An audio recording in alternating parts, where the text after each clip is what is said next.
Senhor Jesus, irmãos. Abrindo nossas Bíblias em Lucas, irmãos, capítulo 9, 57, irmãos. Lucas, capítulo 9, versículo 57. Estava vendo o Davi, né, irmãos? No começo do culto, ele com o óculos dele, né? O Davi é disciplinado, né, irmãos? Ele foi lá, pôs o óculos, nunca mais tirou, irmãos. Todo culto ele está com o óculos dele aí, né? Usando, e eu esqueço o meu direto, irmãos. Não estou muito firme nessa disciplina não, irmãos. Lucas, capítulo 9, irmãos, versículo 57. Aqui o título, irmãos, acerca dos que seguem a Jesus. Então todos nós, né, irmãos, fomos chamados para seguir após Jesus. E isso, na verdade, irmãos, não é muito simples, né? Jesus ele vem ensinando como deve ser isso. Não só através desse texto, mas de muitos textos, ele vem ensinando como deve se fazer para seguir após ele. Ele vem mostrando os empecilhos que ia ter, ele vem mostrando as dificuldades que o cristão iria enfrentar, ele vem mostrando muitas coisas para que o cristão não venha desistir da caminhada, irmãos. E aqui no versículo 57 diz assim, ó: E aconteceu que indo eles pelo caminho, lhe disse um: Senhor, seguir-te-ei para onde quer que fores.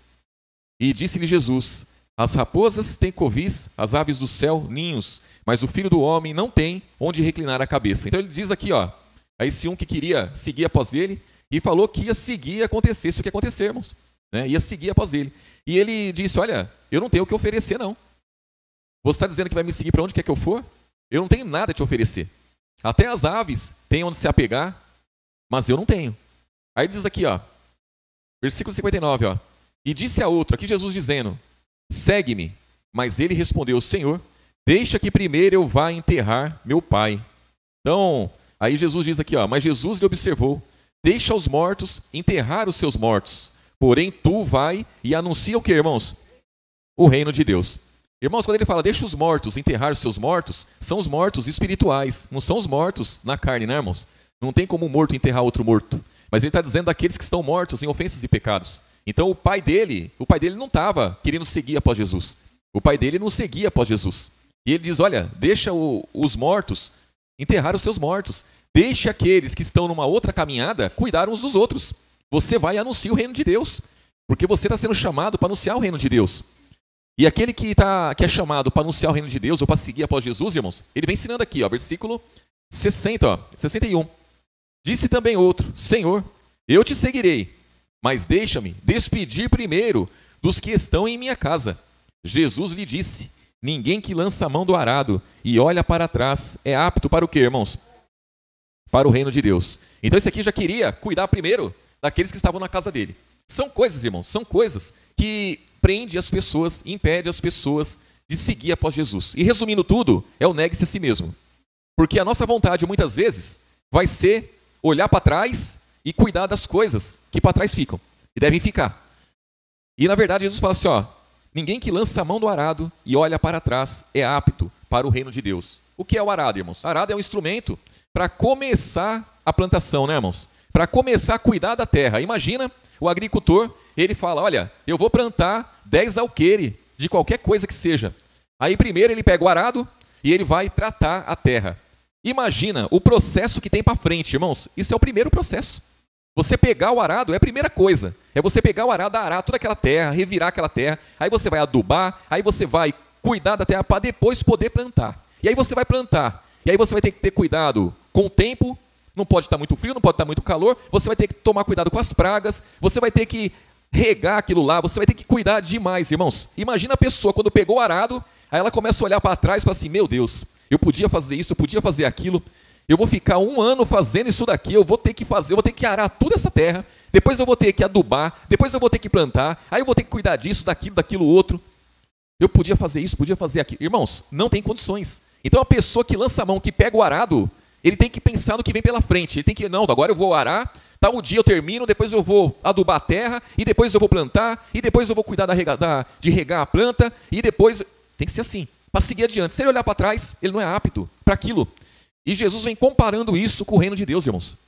Então aquele que se propôs, aquele que assumiu um compromisso com Jesus, e fala, eu vou te seguir. Ele não pode olhar para trás, ele não pode olhar para a própria vida. Ele tem que seguir após Jesus, porque a vida agora já não é mais minha, agora é de Cristo. A minha vida está escondida com Ele. Então é Ele que cuida da minha vida, eu tenho que seguir adiante sem olhar, irmãos, para as possibilidades. Porque possibilidades vão aparecer, muitas, muitas.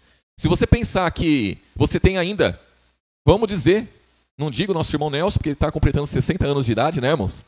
Então, o irmão Nelson, vamos pensar que ele tem 40 anos ainda, até os 100 anos, tá bom, né, irmãos? Até os 100 anos? Eu tenho 40 anos pela frente. 40 anos dá para eu fazer isso, fazer aquilo outro. Quer dizer, eu estou olhando para trás. Não estou olhando para frente, irmãos. Porque olhar para frente é o que Jesus me garante, é o que me aguarda. O que vem pela frente? O apóstolo Paulo, ele teve uma revelação do Espírito Santo, e ele falou assim, o Espírito Santo me revela que o que me aguarda é o que, irmãos? Prisões, tribulação, perseguição, é isso. Então o apóstolo Paulo, quando ele olhava para frente, era isso que esperava ele, e ele estava disposto. Se ele olhasse para trás, o que ele via? Ele via a família dele. Olha, tem muitos da minha família que eu podia desejar estar com eles, eu podia desejar amá-los, mas não tem como. Então ele era obrigado a olhar para frente. O apóstolo Paulo mesmo compara o reino de Deus, compara com aquela luta, onde o lutador, ele abre mão de tudo para enfrentar a luta e vencer o seu adversário. Ele abre mão de tudo para aquilo. O lutador tem que emagrecer, ele não pode atingir, não pode passar do peso, senão ele já muda a categoria dele e ele já perde, não dá certo. Então ele tem que manter o peso, ele tem que manter a forma, ele tem que treinar, tudo por causa da luta. E ele fala que ele fazia pelo reino de Deus, não como coisa incerta, mas por coisa certa. Ele sabia que o reino de Deus era garantido, mas ele tinha que abrir mão de tudo. Ele tinha que se dedicar, ele tinha que se esforçar, ele tinha que empregar força todos os dias para poder alcançar o reino de Deus. Então Jesus vem dizendo para esses homens aqui, olha, eu não tenho onde reclinar a cabeça, se você quiser me seguir, você pode seguir. Olha, se você já lançou a mão do arado, não adianta olhar para trás, não vai dar certo. Se você está pensando em cuidar da sua família que não quer saber de me seguir, então deixa eles cuidar deles próprios, você vem e anuncia o reino de Deus. E ele vem ensinando dessa maneira. E aqui, irmãos, um pouquinho mais atrás aí, em Lucas 9 mesmo, né? No versículo 23, irmãos. Lucas capítulo 9, versículo 23. Diz assim, irmãos. Aqui o título, cada um deve levar a sua cruz. E dizia a todos, se alguém quer vir após mim, negue-se a si mesmo. Tome cada dia a sua cruz e siga-me. Porque qualquer que quiser salvar a sua vida, o que vai acontecer, irmãos? Perdê-la. Mas qualquer que por amor de mim perder a sua vida, o que vai acontecer? Vai salvar. Então vamos pensar, irmãos, que nós temos duas vidas a escolher. Nós temos que escolher uma, né? Nós temos duas possibilidades. Ou eu cuido da minha vida sem Cristo, ou eu cuido da minha vida com Cristo. Se eu quiser salvar a minha vida, a vida que eu tinha antes, ficar olhando para ela e quiser, eu vou perder a vida com Cristo. E se eu quiser seguir após Jesus, eu vou ter que perder a minha vida. Então, eu tenho que perder para ganhar, irmãos. Isso é certo. Eu tenho que perder a vida para ganhar a vida. Eu tenho que perder liberdade para ganhar liberdade, irmãos. Hoje nós temos liberdade em Cristo. Liberdade para quê? Liberdade para seguir após Ele e o diabo não poder nos acusar. Nós temos liberdade para amar uns aos outros, independente do que essa pessoa faça. Nós podemos. Nós temos liberdade para perdoar pecados. Perdoar. Imagina que alguém faz um mal para você e o diabo quer acusar ela e você fala, não, ela está perdoada, em nome de Jesus. Imagine isso, irmãos. A autoridade que nós temos em Cristo. A autoridade. Você livra a pessoa, você perdoa ela, você livra a pessoa e você se liberta também. Então é a liberdade que nós temos. De contrapartida, a nossa carne, ela perdeu a liberdade. Ela perdeu a liberdade de amaldiçoar, ela perdeu a liberdade de condenar, ela perdeu a liberdade de não perdoar. Então nós temos que perder para ganharmos. Nós temos que morrer para viver. Então aí diz aqui, versículo 25. Por que aproveita o homem granjear o mundo todo, perdendo-se, e prejudicando-se a si mesmo? Porque qualquer que de mim e das minhas palavras se envergonhar, dele se envergonhará o Filho do Homem, quando vier na sua glória e na do Pai e dos santos anjos. Em verdade vos digo que dos que aqui estão, alguns há que não provarão a morte até que vejam o reino de Deus. Aí, irmãos, ele diz, né? Quem quiser vir após mim, negue-se a si mesmo, tome cada dia a sua cruz e siga-me. E nós temos, verdadeiramente, irmãos, que tomar cada dia a cruz de Cristo, e seguir adiante. Essa cruz, irmãos, as pessoas não querem. As pessoas, elas querem denominar as coisas como cruz, né, irmãos? Então elas falam assim, a minha cruz é meu filho, a minha cruz é meu marido, a minha cruz é minha mulher, a minha cruz é meu patrão, a minha cruz... Não. Não é nada disso, irmãos. A nossa luta não é contra a carne, não é contra a sangue. A nossa luta é contra principados, é contra potestades, é contra o príncipe das trevas desse século. É contra as hostes espirituais da maldade. É nos lugares celestiais. É no nosso coração, irmãos, que as coisas vão funcionar. Então, se no nosso coração, ele tem que estar preparado como uma boa terra para receber a semente que deve frutificar, o nosso coração ele pode receber muita coisa que não presta se nós não vigiarmos. Então, quando ele fala, tome a cada dia a minha cruz e siga, a sua cruz e siga, o que ele está dizendo? Você vai ter que crucificar a sua carne. O problema está em nós, irmãos. O problema está em mim, o problema não está nos outros. O problema não está naquela pessoa que quer acabar com a minha vida. O problema está em mim se eu andar segundo a carne.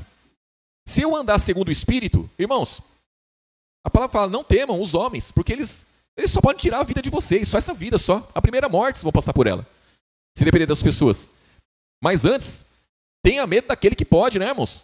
Matar o corpo e tirar a salvação. Então, irmãos, nós temos que estar atento cada dia. Nós temos que empregar força e temos que entendermos. Entender que o problema sempre vai estar em nós. O problema não vai estar em ninguém. Nós não temos, Jesus, ele não teve problema com nada. Ele veio a esse mundo e ele enfrentou tudo. Ele venceu a morte, ele venceu o pecado, ele venceu a lei. Os homens não tinham condições disso. Hoje em Cristo nós temos. Hoje em Cristo nós temos. Hoje nós podemos dizer que nós também em Cristo nós vencemos a morte. Por quê, irmãos? Porque a morte não tem domínio sobre nós. O dia que nós fecharmos os olhos, é certeza que nós vamos para o paraíso, irmãos. É certeza. E sem Cristo? Como que é sem Cristo? Fechou os olhos, o que acontece, irmãos? Coisa boa não é. Então isso que nós temos que pensar, né, irmãos? Aqui no versículo 46, um pouco mais à frente aí, ó. O título aqui, Lucas mesmo, capítulo 9, né, versículo 46. O título, o maior no reino dos céus. Versículo 46, ó. Suscitou entre eles uma discussão sobre o qual deles seria o maior.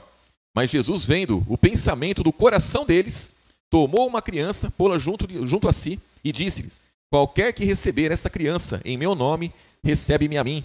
E qualquer que me recebe, a mim recebe o que me enviou. Porque aquele que entre vós todos for o menor, esse mesmo é grande. Então, a nossa carne, né, irmãos? A nossa carne, ela quer ser grande, né, irmãos? O maior. Quer mandar, quer dominar tudo. E, na verdade, Jesus vem dizendo que no reino de Deus o negócio é diferente, irmãos. Porque o maior é aquele que serve.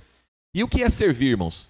Aqui não está dizendo que servir, irmãos, é você pregar a palavra, é você louvar, é você... Não é só isso, né? Servir, irmãos, é tudo. Tudo que você faz no reino, quando você faz em prol dos irmãos, em prol de Jesus, do reino de Deus, você está servindo. Então você se põe para servir. Você não se põe para ser servido. É para servir. Eis-me aqui. É isso. Eis-me aqui. O que precisa, não é, irmãos? O que precisa que seja feito, eis-me aqui. E a nossa carne, muitas vezes, se a gente na segunda carne, não é assim, irmãos. As pessoas, elas querem ser aplaudidas, elas querem ser vistas. Em todo lugar é assim. No emprego, a pessoa ela quer trabalhar. Ela quer trabalhar. Mas antes de ganhar bem, ela quer ser vista. As pessoas, elas contemplam mais o ser vista do que o salário, muitas vezes, irmãos. Então, as pessoas, elas querem aplausos. Não é assim? Primeiramente, o aplauso. Depois, se pagar melhor, é bom, né? Mas, primeiramente, o que a nossa carne quer é aplauso. O que a nossa carne quer é reconhecimento. E nós temos que lutar cada dia, irmãos, contra isso. Contra isso. Porque se nós buscarmos por isso, estamos perdidos. Porque, irmãos, homem nenhum, mulher nenhuma tem condições de honrar o cristão.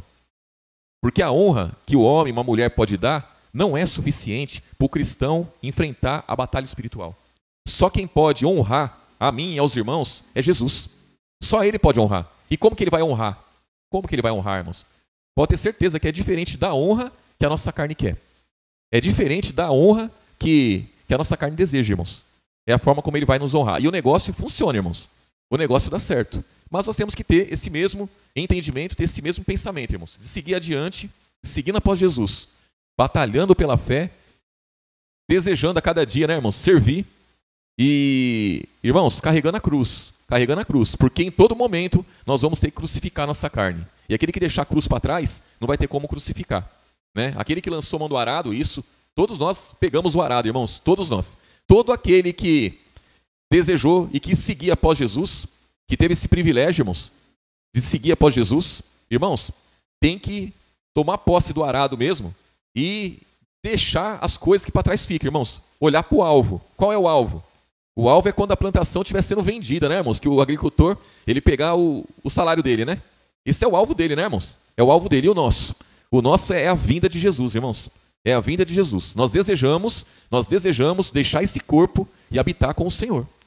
Nós desejamos deixar esse mundo, cumprir a nossa carreira aqui e poder dizer o que o apóstolo Paulo disse, né? Lá em 2 Timóteo, ele diz, combati o bom combate, cumpri a carreira e o mais importante, irmãos, guardou a fé. É isso que nós precisamos, é isso que nós desejamos e é isso que nós temos que fazer. Amém, irmãos? O Espírito Santo abençoe grandemente os irmãos, derrame graça a cada dia, fortaleça.